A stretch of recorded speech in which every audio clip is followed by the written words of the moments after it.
Texas back. But I plan to make well over 1,000. I don't plan on going to sleep tonight. Probably go 71-68. UNC versus Kansas. Why did that get bring up? Why are we doing that? Woo-sooey, pig-sooey.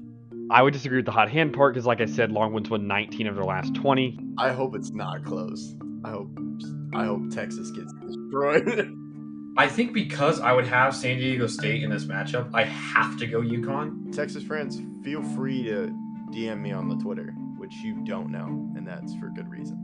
Hey y'all, my name is Riley Dutcher, and I'm smarter than all you guys because I won Outsiders Opinions Second Bracket Challenge. Now back to Austin and Kevin. What's up, y'all? Welcome to another edition of NCAA Opinions of the Week with the three-man group. I'm going to roll with that name till I figure something out.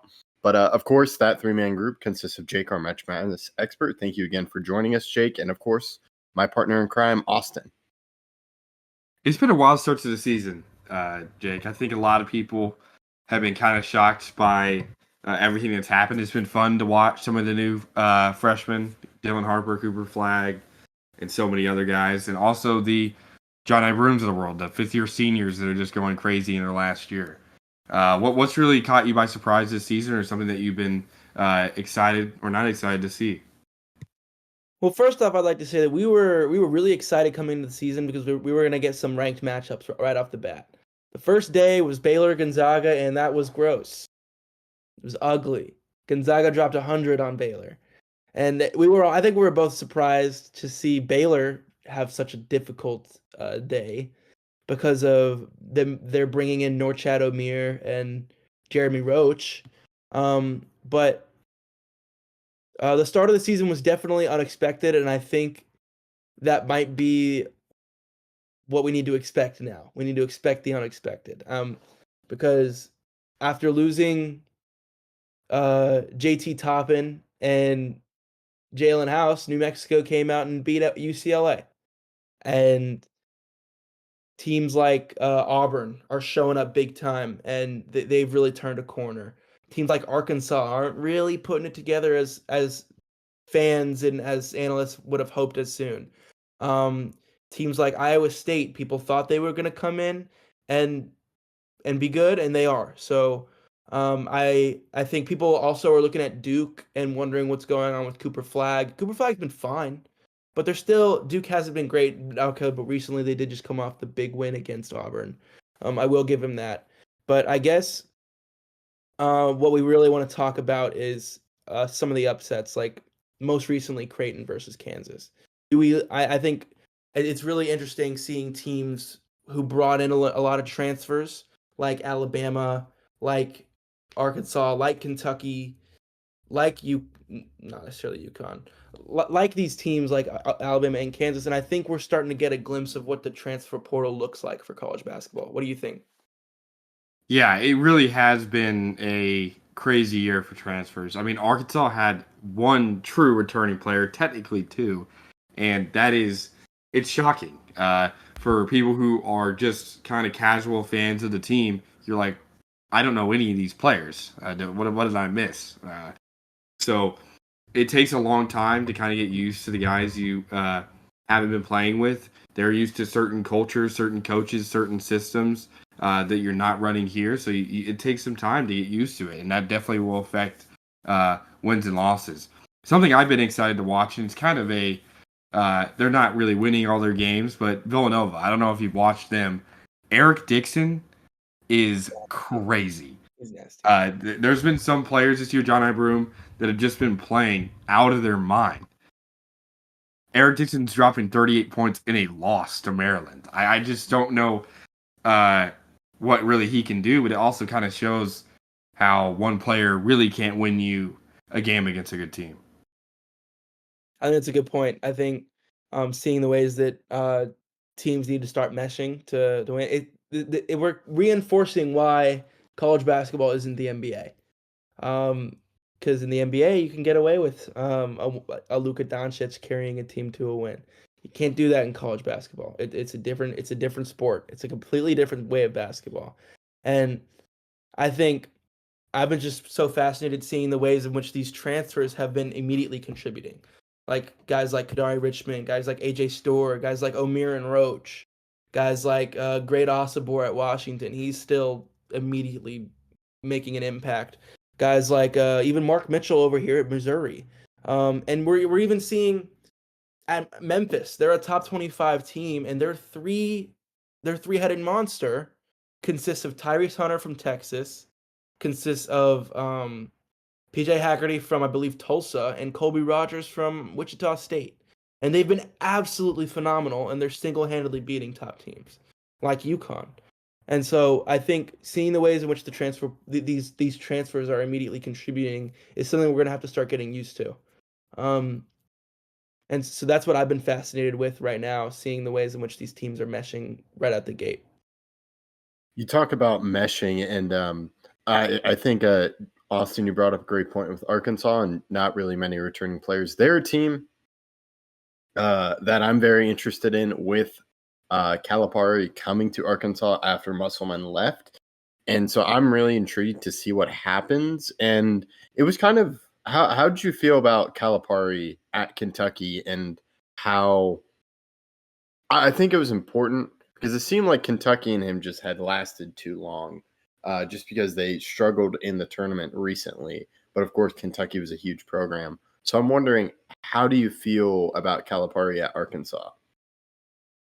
I mean, him as a development coach, getting better at basketball coach, he definitely is used to doing that, getting them NBA ready, as I would say. Kentucky's had the most players drafted in a lot of recent drafts. They have Anthony Davis, Devin Booker, John Wall, and a lot of other guys that have been there, ended up having success. Only one of those guys I just mentioned ended up winning a natty, and that was Anthony Davis. And it's been a while. It's been over a decade since John Calipari has led a team to a title, even with all the talent that he's had.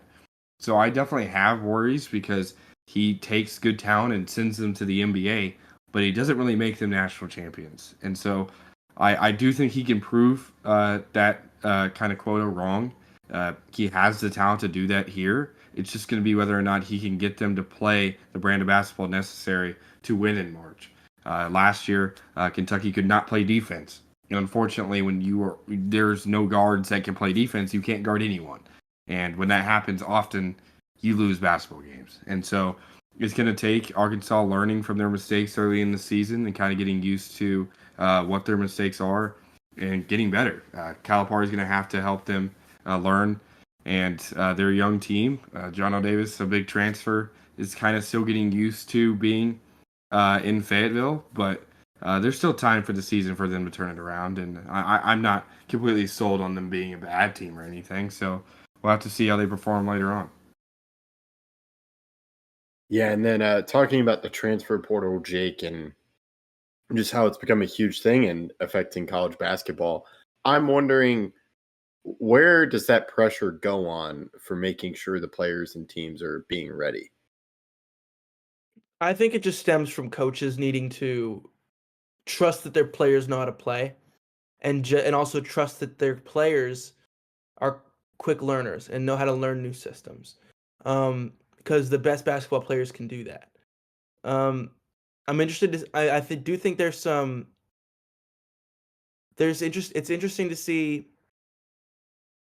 I think it's really based on trust and developing the relationship with the players when they're in the transfer portal. Like Calipari, he didn't bring a lot of guys from Kentucky, did he? He brought in Tiero.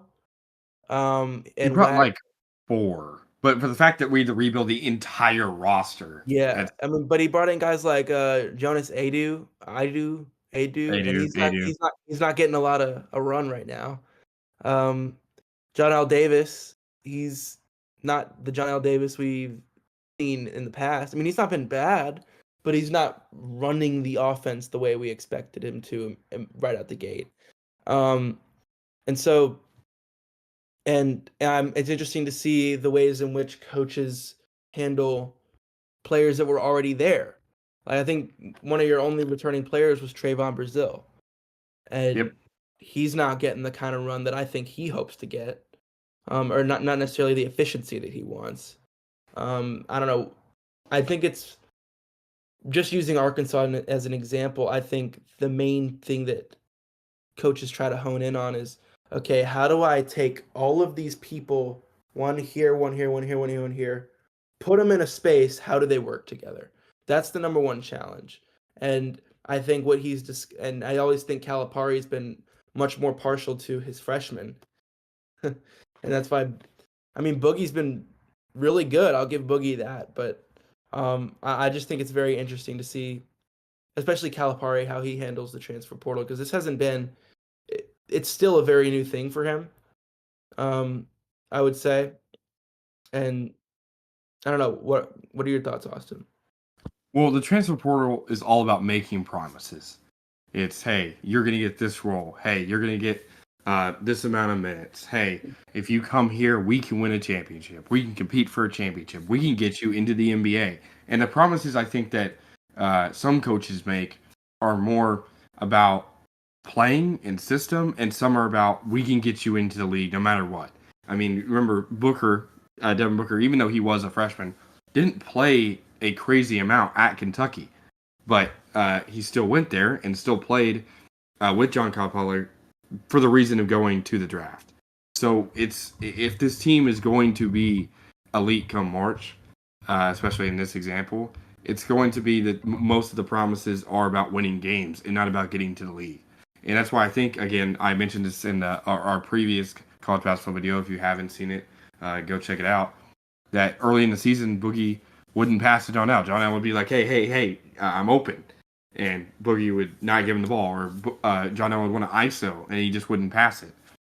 That's because I think Boogie's thinking about himself. Hey, I want to make this play because draft scouts will see it and want to draft me, then actually win a basketball game. And so it's going to come down to what the players want to do. What's most important to them? Is it making a paycheck in a couple years in the NBA, or is it trying to make something special happen this season for their team? Yeah, so you bring up great points and just talking about that, and that's something you also think about, just like the promises. You also have the promises financial with NIL, and that's just another ingredient into transfers and why players leave and come to different places as well.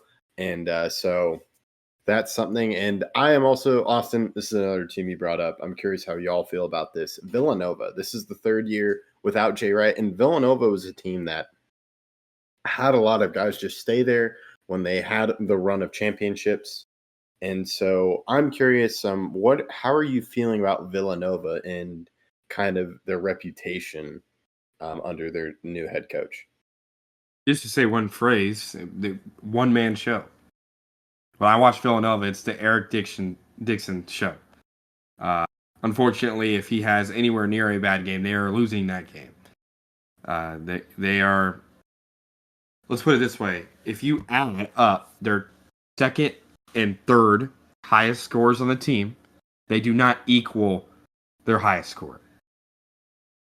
That is, I think, not necessarily a problem because Eric Dixon averaging 25.8, but kind of shows you. They only have 3 guys averaging above 10 points. Poplar is averaging 12.4 and Brickus is averaging 12.2, but then you have a guy like Eric Dixon averaging 25.9. Their team outside of Dixon and Poplar can't really shoot the ball, and that's kind of causing them to lose games by outshooting themselves. They have guys shooting 25% on 4.5 threes. Guys shooting 31% on 5.7 threes with Poplar. So they have problems. Their defense is allowing teams to score at a pretty high clip this season. They're bottom half in points allowed per game, and they're 5-4. And like you said, since Jay Wright has left, they've not really been the same team. While they've had great talent on their roster, if we're talking about them being a force in college basketball, they haven't been. Yeah, the thing about the difference in the Jay Wright and Kyle Neptune eras is just simply, well, one, Jay Wright was really good at developing talent. I mean, he was unbelievable. But the difference, that doesn't mean Neptune isn't. But the big difference that I've seen is simply pace of play on the offensive side of the ball. Jay Wright used to run a much very poised but very quick, aggressive, offensive style. You can correct me if I'm wrong, Austin. But Neptune is much slower, much more stagnant, but not in a bad way. But like you said, it's very heavily reliant on their main two guys, mainly main one guy being unbelievable. I mean, second in the league in scoring right now. And that's not going to last and not going to help you win a lot of games. If Villanova is bottom percentage in the league in bench points, they're bottom percentage of the league in fast break points, and they're very low in pace of play.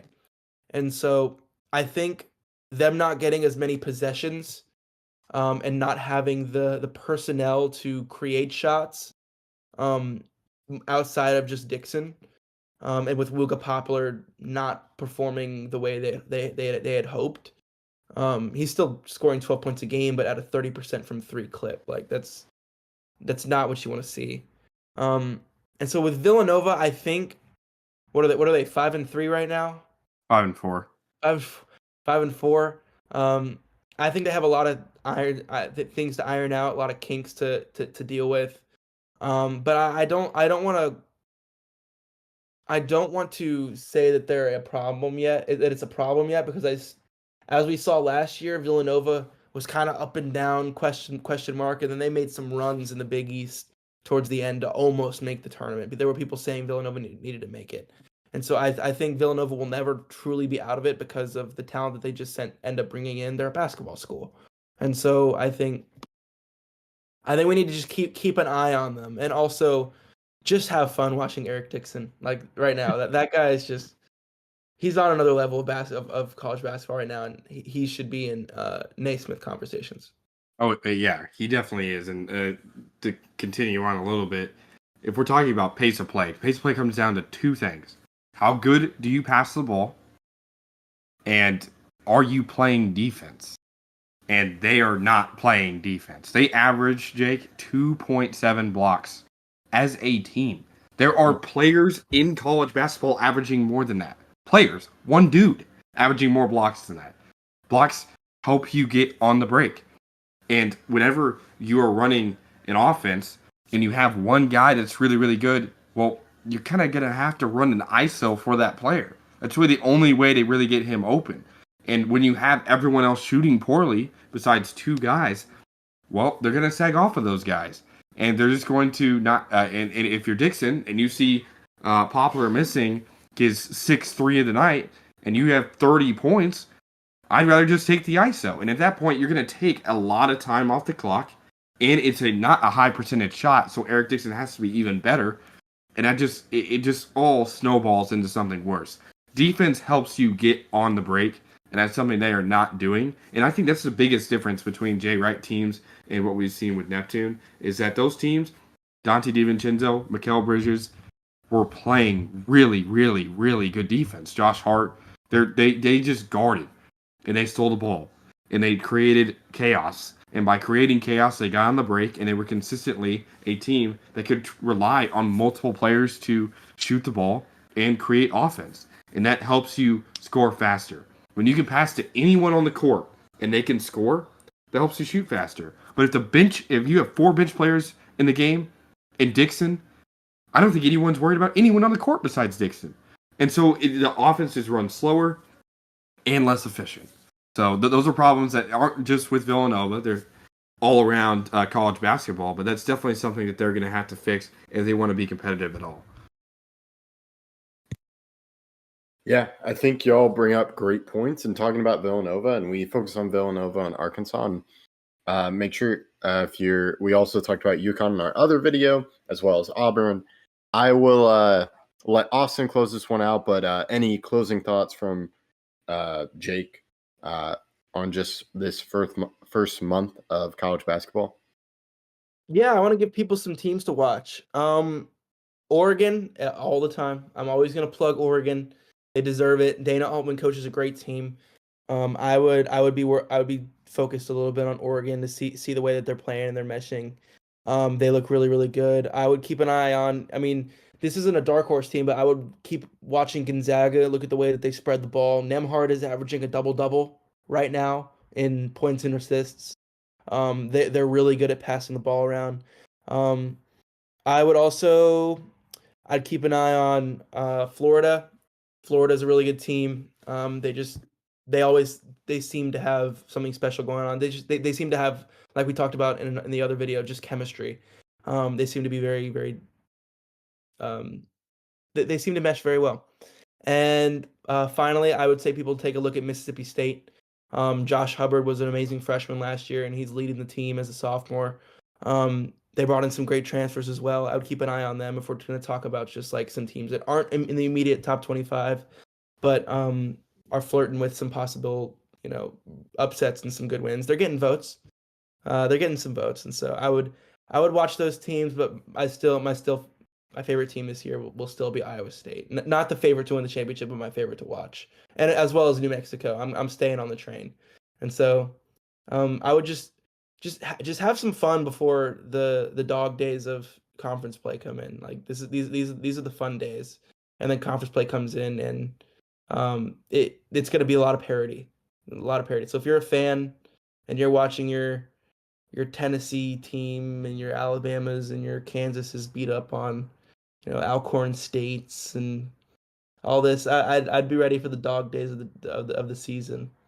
Come conference play. Yeah, before the new year, it kind of does feel like preseason still. No matter, unless you're 0-8 or 0-9 or have a very, very bad injury situation, you really can save the season no matter what. Once you start conference play. Conference play, I remember Ole Miss last year started very, very hot, and then conference play came around. They didn't even make the tournament. So conference play is, like you said, it's rough. So you got to enjoy the games now before they get nasty, and they will get nasty. But that's the whole point of kind of preparing you for March. Thank you guys for listening, though. Please catch you in our next video, and let us know what you thought about it.